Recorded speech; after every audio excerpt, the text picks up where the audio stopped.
Merhaba sevgili izleyiciler. Dembaş gündem analizi tekrar hoş geldiniz. Tarihi bir gün, tarihi dönüm noktası Kürdistan özgürlük mücadelesi için, Türk-Kürt ilişkileri için ve Orta Doğu için tarihi bir dönemeçten geçiyoruz ve önemli adımlar atıldı ve bundan sonrası için hem Kürt-Türk ilişkileri açısından hem de PKK'nın 15 Ağustos 1984'te başlattığı gerilla savaşının yaşadığı bir finali, devrimsel bir finali, demokratik dönüşümü başlangıç noktası olarak alınacağı bir dönüm noktasını herkes yaşadı, tanıklık etti bulunduğu yerden ve şu anda bütün dünya bu adımı tartışıyor. Orta Doğu'da, Türkiye'de, Kürdistan'da, Kürdistan'ın her parçasında sürgündeki Kürtlerin gündeminde neler oldu, neler yaşandı? Besi Ozat'ın açıklaması, 30 gerilla ile beraber açıklaması ve silahların ateşe verilmesi oldukça anlamlı, önemli sonuçlar doğurdu. Devlet cephesinden ilk yankılar söz konusu. Uluslararası basında, manşetlerde bu adım tartışılıyor. Görkemli bir gerilla grubu yine belki de Kürdistan tarihinin ve özgürlük mücadelesinin en önemli isimlerinden birisinin önderliğinde, bir kadının önderliğinde, KCK Yürütme Konseyi Eş Başkanı Besi Hozat'ın önderliğinde çok sağlam bir adım atıldı ve silahlar ateşe verildi. Çok çarpıcı mesajlar söz konusuydu. Herkes özellikle Türk basınının ilgisi dikkat çekiciydi. Özel savaş aparatları vardı, bu gerillayı bitirenler vardı, farklı yorumlayanlar vardı, yalan haberlerle ekranlara çıkıp yorum yapanlar vardı ve bir gerçekle, hakikatle yüzleşmek zorunda kaldılar. PKK'nın bu adımı Kürt Halk Önderi Abdullah Öcalan'ın çağrısıyla önce kongrenin toplanması, PKK'nın kendini feshi, silahların bırakılması, demokratik siyaset mücadelesinin esas alınması, Kürt Halk Önderi Abdullah Öcalan'ın son açıklaması, bütün bunlar bir silsileyi takip ediyor. Bir bütünlük içerisinde devam etti. Tabii öncesi vardı, bu sürecin öncesi vardı. Şimdi bu analizde daha farklı noktalara tarihsel yönüyle öne çıkartıp bugünkü adımın ne anlama geldiğini beraber analiz etmeye çalışacağız. Sosyal medyada ya da Türk medyasında İyi Parti'nin başkanı azgın faşist ağzıyla süreci zehirlemeye çalışsa da, onun gibi birçok gazeteci de süreci zehirlemeye çalışsa da aslında çok sağlam adımlar atılıyor. Devlet Bahçeli ve Tayyip Erdoğan'dan ilk açıklamalar geldi. Tayyip Erdoğan'ın cumartesi günü Kızılcahamam'da partisine yönelik konuşmasında bu konuyla ilgili tarihi bir mesaj vereceği belirtiliyor. Devlet Bahçeli DEM Partisi'ni kutladı. Kurucu önder diyerek Kürt Halk Önderi Abdullah Öcalan'ın sözünde durduğunu, 1000 yıllık kardeşliğin başlangıç noktasında olumlu tutumlar aldığını belirledi. Devlet Bahçeli 22 Ekim 2024'teki çağrısından bu yana kendisince tutarlı bir adım atmaya başlamıştı.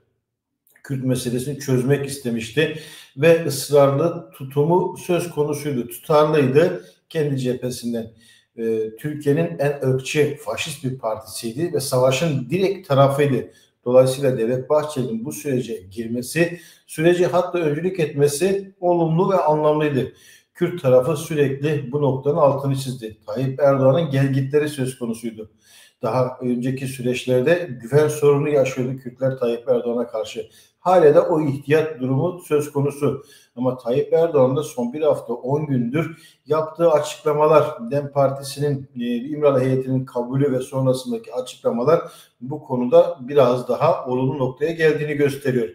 Ama süreç yine Türk devletinin devlet aklı hala terör söylemi, terörist başlıklı bir söylemlerle bu süreci sürdürmeye çalışması hakikaten handikap. Türk basının özellikle Kandil eteklerine gidip hala bu dille konuşması, barış isteyen, barış için büyük fedakarlık yapan, tarihi adımlar atan gerillaların olumlu mesajları karşısından yine de böylesi değerlendirmeler hala sorunu biraz daha Kürtler tarafından sürece yaklaşımını ihtiyatlı kılıyor. Ama Kürtler kendinden emin.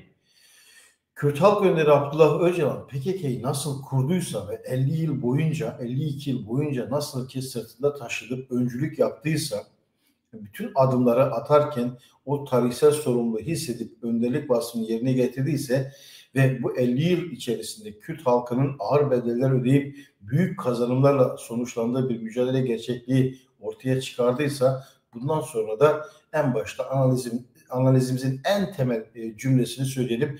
Kürt Halk Önderi Abdullah Öcalan'ın bu adımı, PKK'nın bu adıma katılımı Kürtlere çok büyük kazandıracak. Siyasal olarak, ekonomik olarak, kültürel olarak, askeri açıdan bile kazandıracak. Kürtlerin kendini savunma güçleri, öz savunma bilinci ve örgütlüğü her zaman kendisini taze tutacak.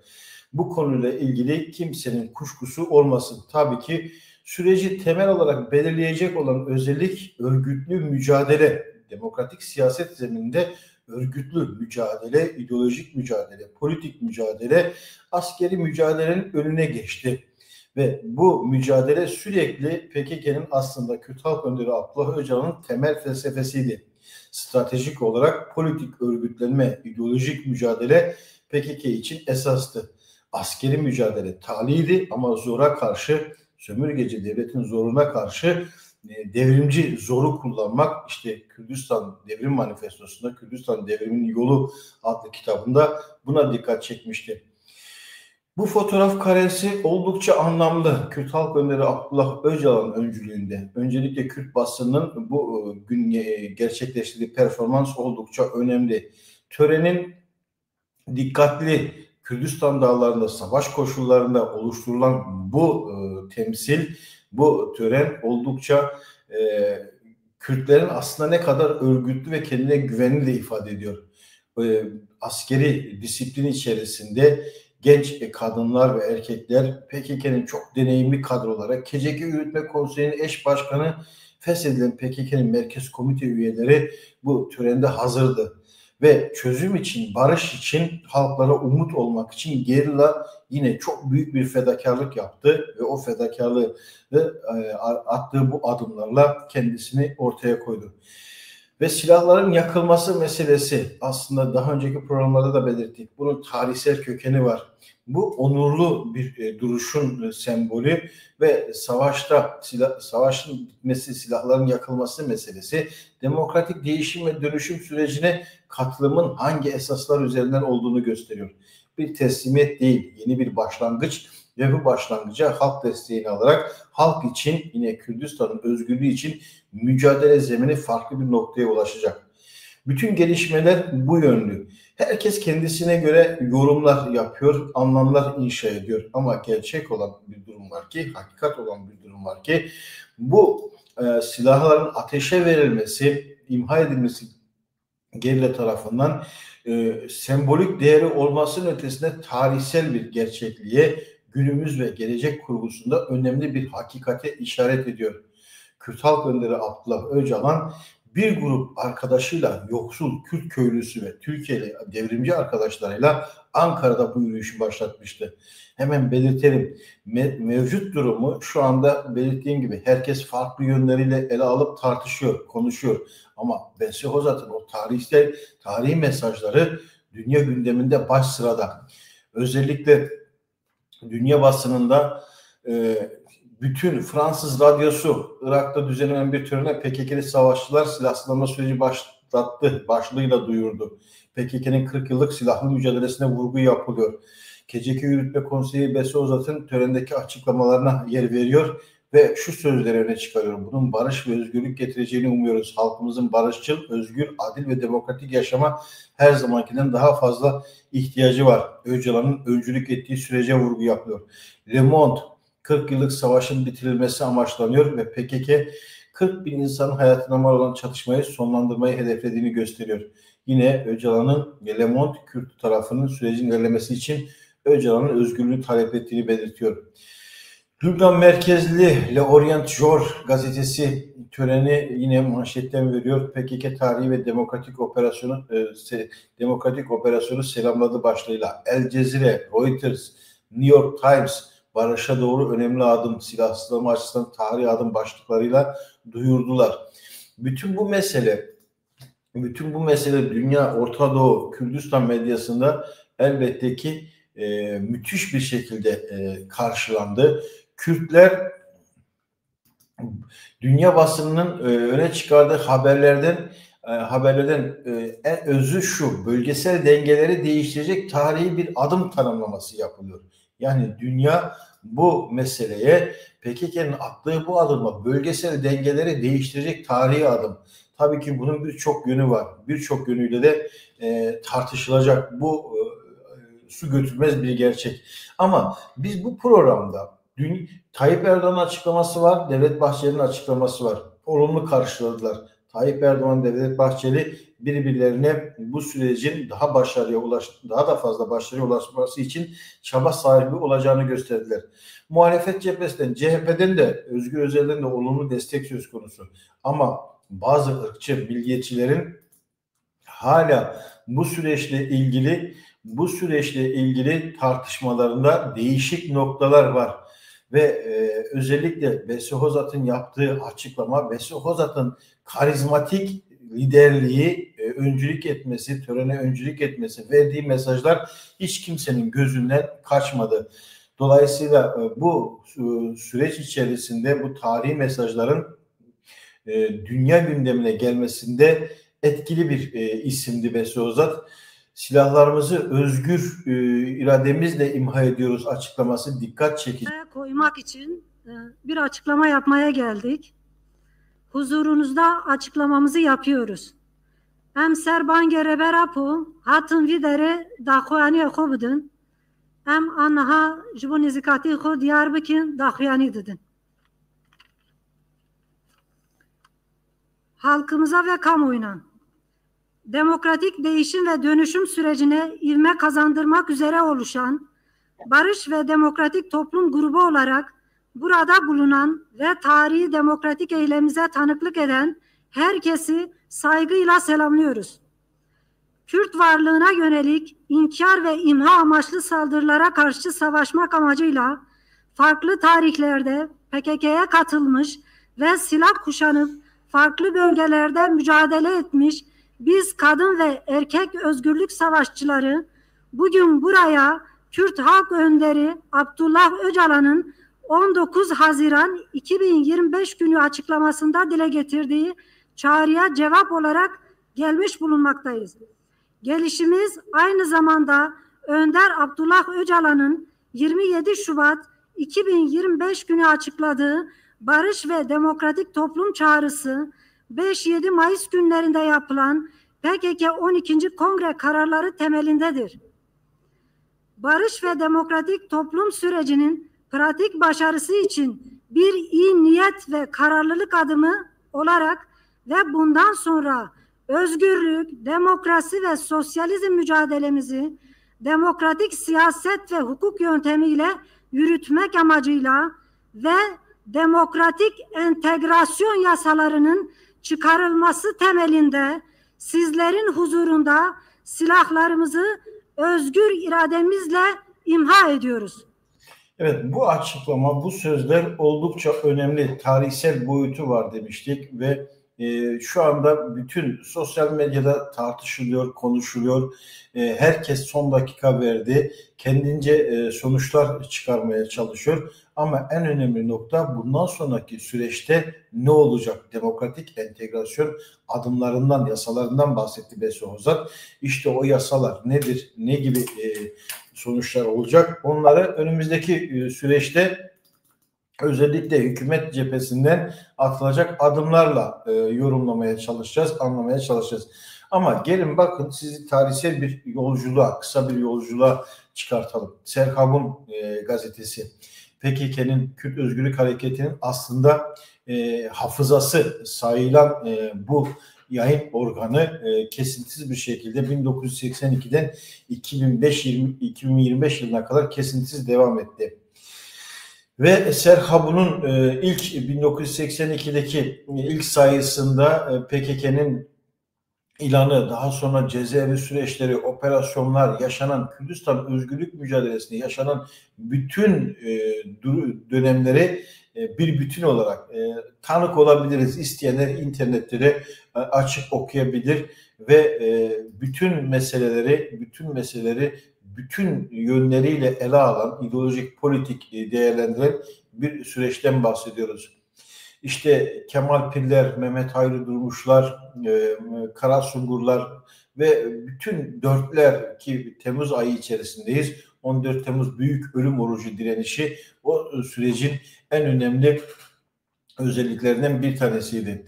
Ve yine 1982 Serkabun'dan sonra gelinen süreçte özellikle Serkabun gazetesinin 15 Ağustos 1984 tarihi oldukça önemli. Özellikle 15 Ağustos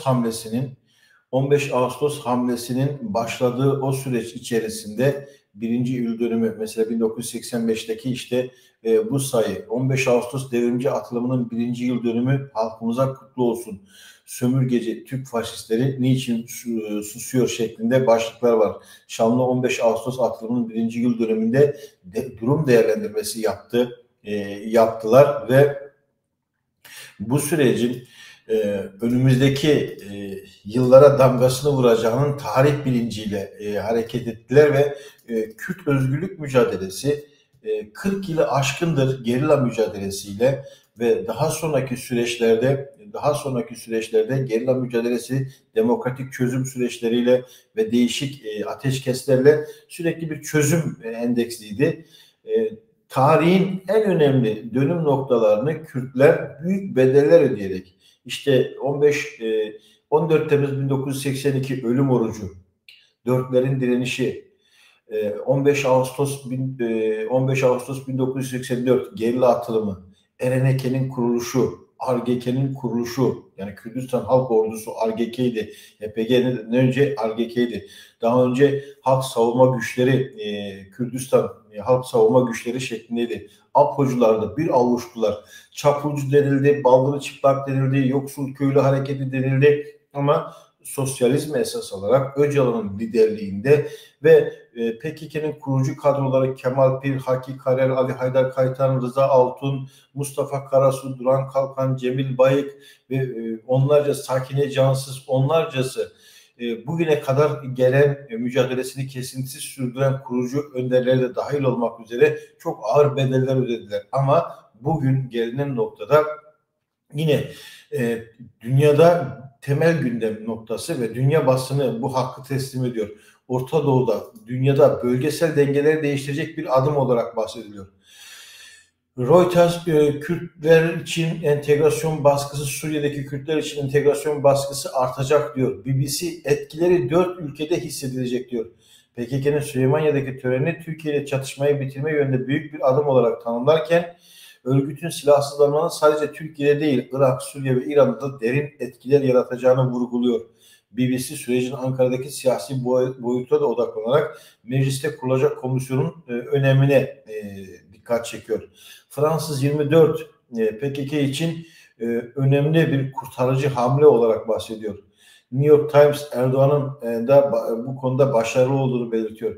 El Cezire Türkiye'de yeni uzlaşma zemini. El Arabiye süreç uzarsa provokasyon riski artabilir diyor. Reven Novosti Rusya basını 3-4 ay içerisinde bu süreç tamamlanacak şeklinde ama bölge dengelerini etkileyecek bir durumdan bahsediliyor. PKK'nın ortaya çıktığı dönem özellikle Serkabun'un işte bütün yayınlarına baktığımız zaman çok rahat bir şekilde Ulusal Kurtuluş Savaşımız güz atılımıyla daha da yaygınlaşarak sürüyor. PKK 8. Zafer yılında Serkabun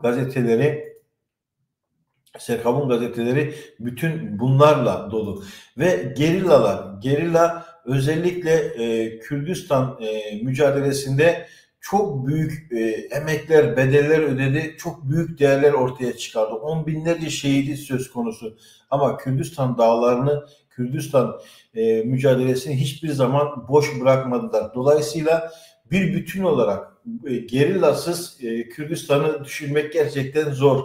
40 yılı aşkın bir süredir bütün koşullarda Kürdistan'da gerilla mücadelesi belirleyiciydi. Ahlaki ölçülerde, siyasi, sanatta, estetikte birçok yönüyle gerilla sadece askeri bir örgütlenme değildi. Askeri örgütlenmenin ötesinde Kürdistan'ın ruhunu, tarihini canlı kılan ve bugüne getiren Öcalan'ın söylemiyle Kürtlerin varlık sorununu tehlikeli bir durumdan çıkardı gerilla. Artık varlık, yani inkar ve imha siyaseti sona ermiştir. Mevcut durumda Kürtlerin artık statüsünün çok yönlü tartışılabileceği ve o statüye kavuşturulabileceği bir süreci yaşıyoruz.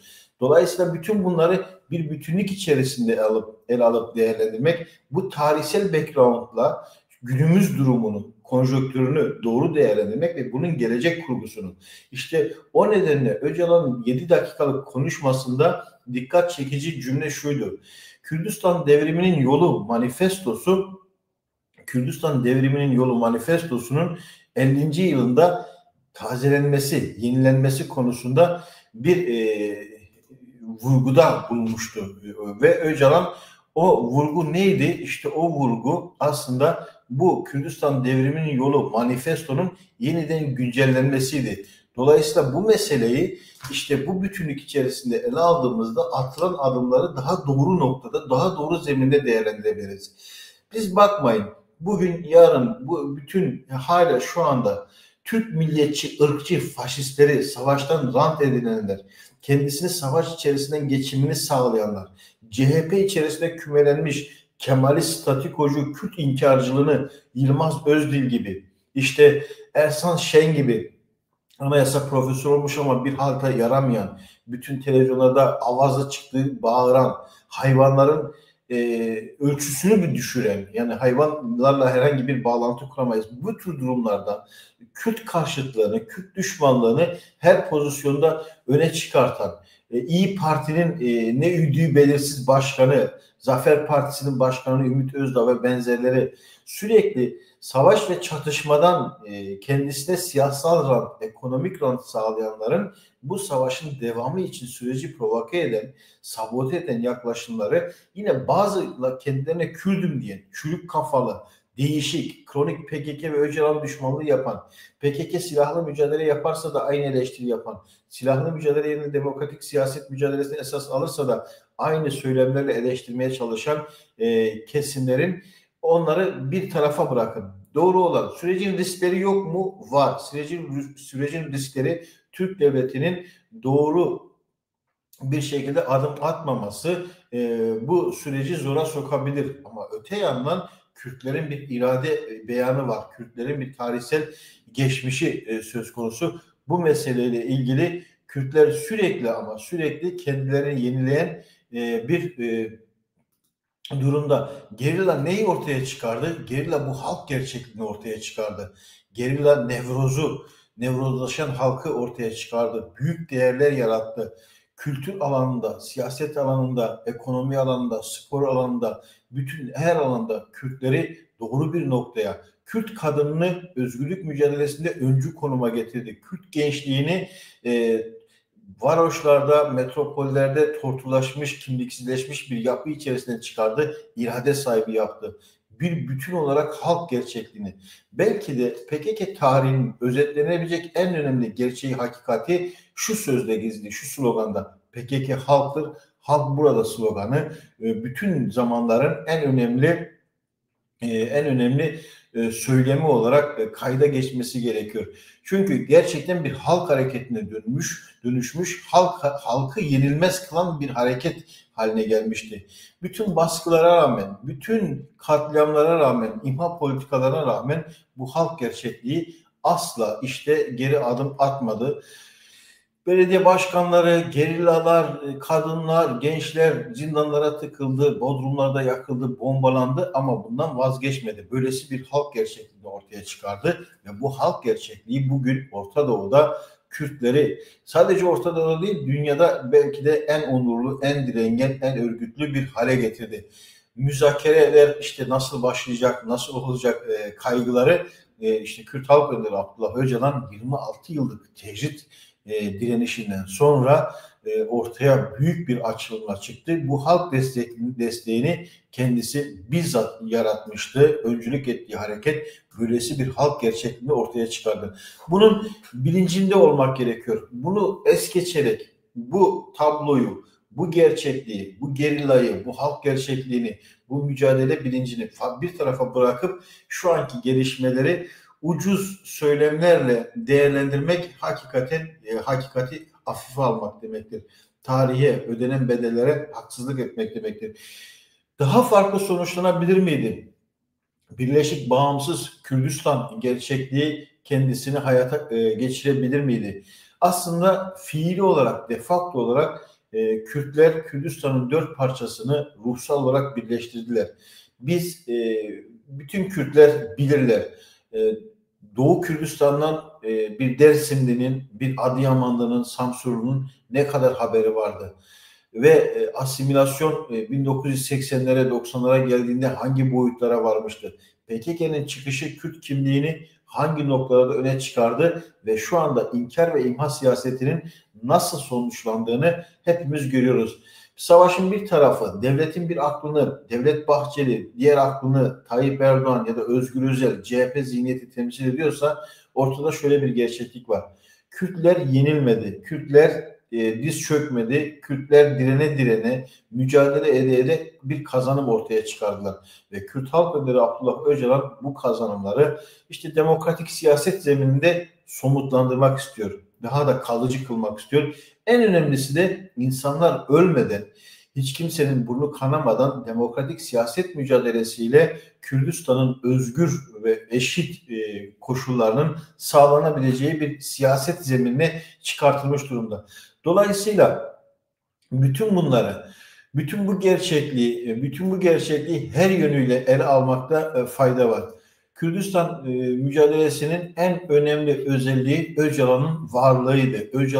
Öcalan'la birlikte kurucu kadroların, büyük kadroların tarihin bütün dönemlerinde Ahmet zindanındaki direnişi, ölüm oruçları, kendi bedenini ateşe veren Mazlum Doğan'dan 4'lere kadar işte 14 Temmuz direnişleri, 90'lardaki direnişler ve sonrasında Kürt Halk Önderi Abdullah Öcalan'ın toplum çözümlemesi, kadro çözümlemesi, örgütsel faaliyetlere verdiği ağırlık, uluslararası komploya karşı verdiği direniş ve en az koşullarda yoksul bir halk hareketi olarak ortaya çıkan ve bugün dünyanın en önemli güçlerinden biri haline gelen, en önemli liderlerinden biri haline gelen Öcalan gerçekliğinden bahsediyoruz.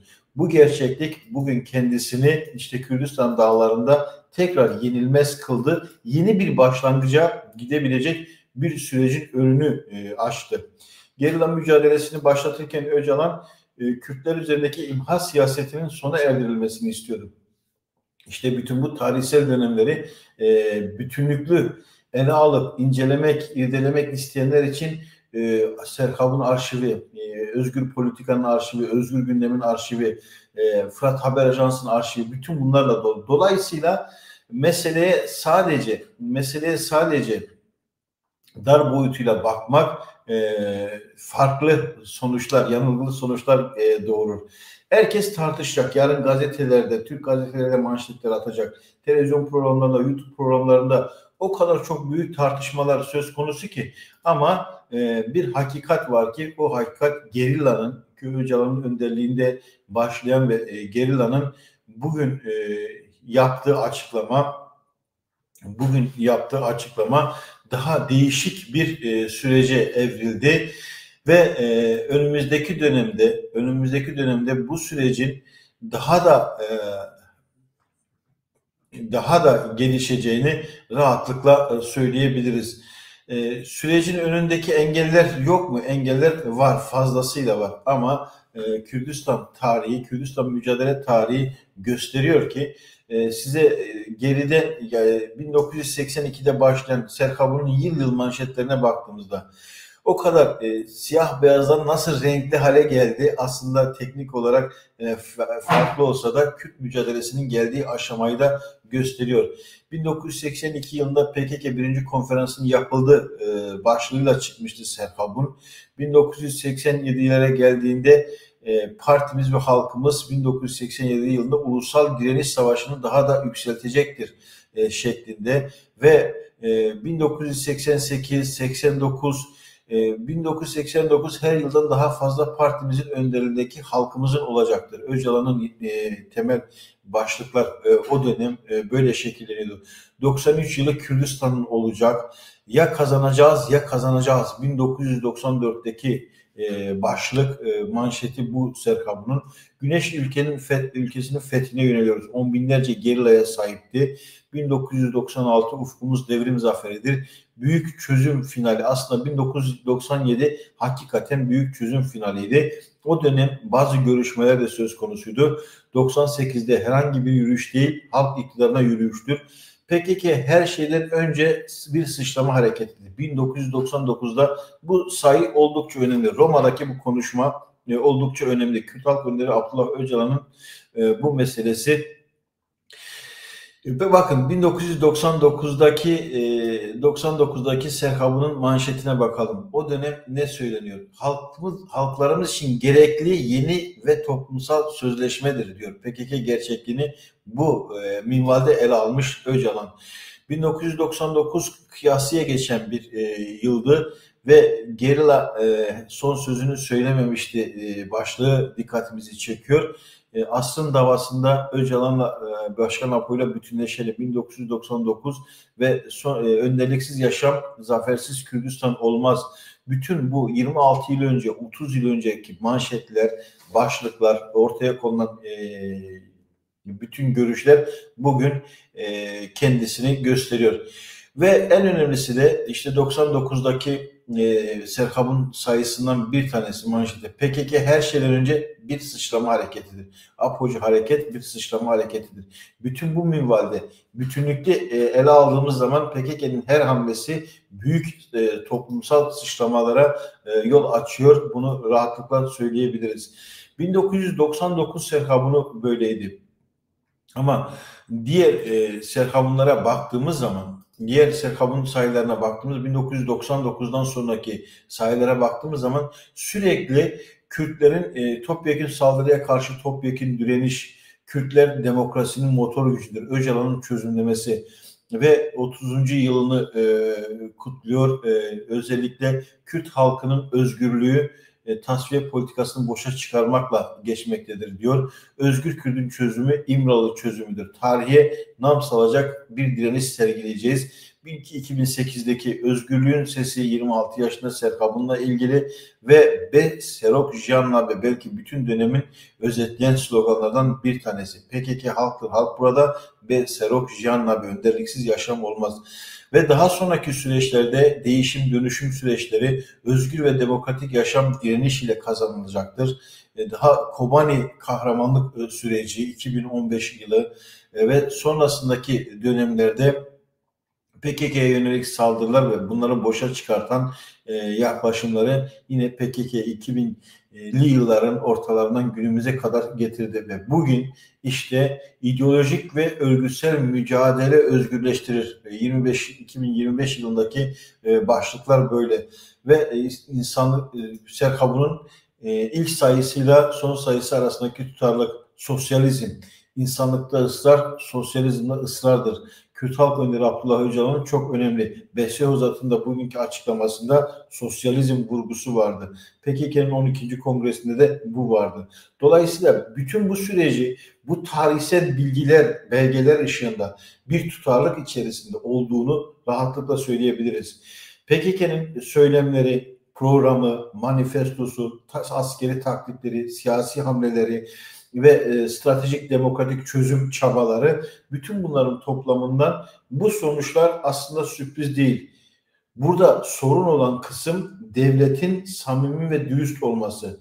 Devletin aklının anti-Kürt, Kürt imhasından çıkması. Bu konuda bazı nüveler var, bazı olumlu yanlar var ama çok büyük değil. Bundan sonraki sürecin ne olacağı, Kürt-Türk ilişkilerin hangi hukuksal zeminde olacağı, silahlarını yakan, imha eden gerillanın demokratik siyasete katılımının ne olacağı oldukça önemli. Dolayısıyla bütün bu süreçleri bütün boyutuyla güzel bir şekilde barış çok zor. Savaş çok kolay. Yani bir bombanın patlamasını uzaktan duymak, onun haberini okumak başka bir şey. Tanık olduğumuz onlarca yüzlerce hava saldırısı, İran'ın topçu atışları, Türk ordusunun uçak saldırıları, tank atışları, top atışları, bütün bunları canlı olarak yaşayan biri olarak söylüyorum. Tanık olduğum süreçte savaşın dehşeti, barışın, en kötü barışın savaştan en iyi olduğu, insanların ölmeyeceği. Çünkü Kürt gençleri, Kürdistan gençleri en seçkin evlatları 1990'larda üniversitelerden otobüslerle böyle bölük bölük gerilaya katılan, yaşamını yitiren o kadar değerli evlatları var ki belki bu süreç içerisinde çok daha farklı olacak. Duygusallık ve vicdan, ahlak tabii ki barış için çok geçerli. Savaşta bu ölçüler çoğu zaman askıya alınır ve katı kurallarla savaşın o soğuk gerçeğiyle, ölüm gerçeğiyle herkes bir şekilde yüzleşir. Ama Kürdistan'ın her ailesi bu savaşta bedel verdi. Ama evladıyla evinin yakılması, köyünün yakılması ya da dışlanması değişik bir şekilde korucu olan da bedel ödedi. Korucu olarak bedel ödedi. İşbirlikçi olarak bedel ödedi. Ama direnen direnişiyle ödediği bedellerle Kürdistan'da yeni değerler ortaya çıkardı. Dolayısıyla Kürt halkının ortaya çıkardığı bu değerler, yarım asrı aşan bu değerlerin öyle sarsılmaz bir temeli var ki bunu kolay kolay kimse bozamaz. Kürtler kendi varlıkları, özgürlükleri tehlike altında olursa ne yapacağını bilen durumlar. Dolayısıyla bütün meseleler duygusallık dışında bilimle, ahlakla, toplumsal gerçeklikle, tarihsel bilinçle ele alınması gerekir diyoruz. Bütün bu sürecin belki çok yönlü analizi yapılabilir ama ben size herkes rutin haberi veriyor. Siz de rutin haberleri bir şekilde ajanslardan, farklı internet hesaplarından, gazetelerden, televizyonlardan izliyorsunuz ama bu yönüyle de ele almak gerekiyor bu süreci. Besi Özat'ın konuştuğu o metnin arkasında işte yarım asırlık bir mücadele geçmişi var birebir. Kürt Özgürlük Hareketi'nin 100 yıllık, 200 yıllık bir Kürdistan'ı tarih var.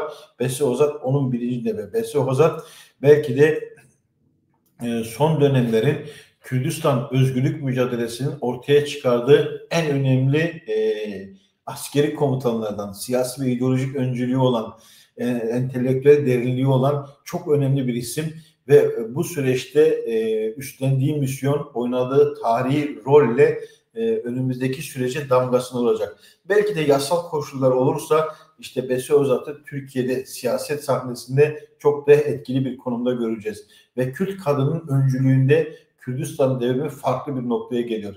1938'leri, 25'leri, 30'ları Ağrı, Zilan, Roboski, yakın geçmişte Şırnak, Cizre bütün bu bedelleri ödeyen insanların acısını yüreğinde hisseden bir gerilla komutanı Besi Özat ve efsane bir isim. Dolayısıyla bu süreçte oynadığı rol, yaptığı açıklama, temsiliyeti, bütün süreci yorumlama gücünde güçlü yönleri olan bir kadın ve duruşuyla da zaten bunu ortaya koyuyor. KCK Yürütme Konseyi eş başkanı bu sürece öncülük etti. Şimdi top devlette. Devlet ne yapar, ne eder? Devlet gereğini yerine getirmezse, doğru adımlar atmazsa süreç daha farklı noktalara evrilebilir. Bu sürecin karakterinde, potansiyelinde var. Ve Kürt Halk Önderi Abdullah Öcalan'ın ısrarla belirttiği noktalar söz konusu. Bir devletin herhangi bir pazarlık gücüne, sözüne bağlı değil. 50 yıllık mücadele döneminde kendi manifestomuzu yenileyeceğiz ve varlık savaşı, varlık tehlikesi Kürtler için söz konusu değildir. Böyle bir tehlike yok. Kürtler artık var ve bunu özgürce statü sahibi olarak yaşayacaklar. Hemen dış hamleler geliyor. İşte Rojava ile Şam arasındaki çelişkinin tetiklenmesi bu adımla ilgili. Doğu Kürdistan'da, Irak'ta gelişecek olaylar bu adımla ilgili. Bunu sadece biz söylemiyoruz. Uluslararası gözlemciler de söylüyor. PKK hareketin temsilcileri de belirtiyor.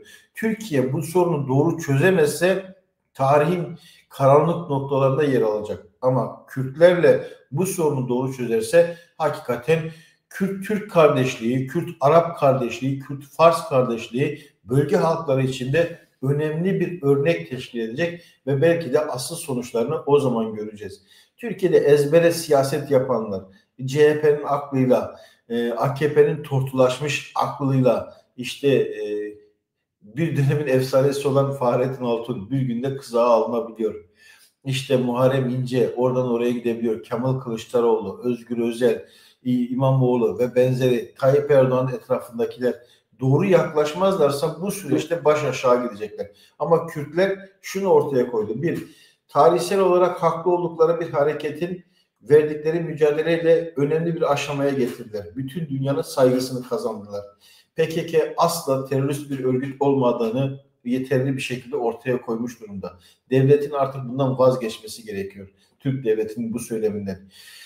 İkincisi, Kürt kadını bu 50 yıllık özgürlük mücadelesinde ortaya çıkardığı kazanımlara önümüzdeki dönemde de liderlik ve öncülük yapacak bir kapasitede. Üçüncüsü, Kürdistan'ın 4 parçasını her duyguda birleştirebilen bir gelenekten bahsediyoruz. Bu yeni bir eşik. Kürdistan özgürlük mücadelesine gerillanın ortaya çıkardığı ölçü, Kobani'den Mahabat'a, Ahmet'ten Hevler'e kadar Kürdistan'ın 4 parçasında ve Kürtlerin olduğu her yerde yürekleri bir adım öne çıkardı. Bunun da önemli bir özellikle olması gerekiyor. Çünkü bu mesele gerilla meselesiydi. Bu mesele gerillanın öncülük ettiği mücadelenin sonuçlarıyla ortaya çıktı. Büyük bedeller ödendi ve gerilla bu süreçte kendisini her yönüyle, yani bütün yönleriyle Kürdistan gerillası bütün yönleriyle ortaya koydu ve bu süreç böyle açığa çıktı. Gerillanın olmasaydı Kürdistan'da hakikaten hani Öcalan ilk harekete başladığı zaman işte sen kuru bir odunu mu canlandıracaksın demişlerdi. İşte o Kürdistan dağlarındaki yeşeren o gerillaları, Kürdistan doğasını her yönüyle bir başka bütünlük içerisinde bugüne taşıdılar. Ve şimdi önümüzdeki süreç birçok yönüyle çok değişik gelişmelere gebe. Öcalan daha belirleyici bir siyasi alan yaratacak ve önderliğini, öncülüğünü sadece Kürtler için değil, Türkiye halkları için de ortaya koyacak. Bunun tartışmaları olacak. Belki bu sürecin en büyük korkusu, kaygısı devlet açısından işte Öcalan'ın belirleyici olması. Orada sınırlayabilirler. Çünkü Kürt Halk Önderi Abdullah Öcalan'ın önü açıldığında ikna edemeyeceği toplumsal kesimler söz konusu olamaz. Öcalan liderlik ettiği hareketin bütün çıkarlarını, temsil ettiği halkın bütün çıkarlarını en üst düzeyde savunma ve ileriye götürme konusunda oldukça tecrübeli. Diğer bütün siyasetçilerden en tecrübeli isimlerden bir tanesi. Hem ideolojik, entelektüel yapısı olarak hem askeri, örgütsel deneyimi olarak hepsinden çok daha önemli, tecrübeli bir isim. Önümüzdeki süreç çok daha farklı gelişmelere yol açacak. Bunu belirtebiliriz.